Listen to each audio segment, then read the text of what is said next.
বলতে যে ভিডিওতে আমরা বড় আলু দেখাই, আচ্ছা, কিন্তু পার্সেলের সময় ছোটো দিই। কিন্তু আমার বক্তব্য হচ্ছে কি, এরকম যদি একটা আলু একটা দেখো এক হাত, আমি বলছি এরকম যদি আলু একটা কন্টেনারে দেই, যদি একটা মাংস দেই, তাহলে রাইসটা কোথায় যাবে?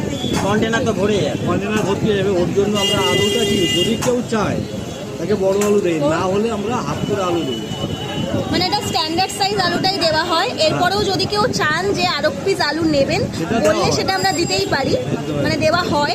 আর কিন্তু এত বড় যদি একটা আলু সত্যি যদি একটা কন্টেনারে দেওয়া হয়, একটা 1000 ml এর কন্টেনারে দেওয়া হয়, তাহলে তো সত্যি রাইস আর চিকেন নাও মাটন নাও দেওয়ার জায়গা থাকবে না, রাইসটা কমে যাবে। ওর জন্য আমরা আলুটা ছোট দেই।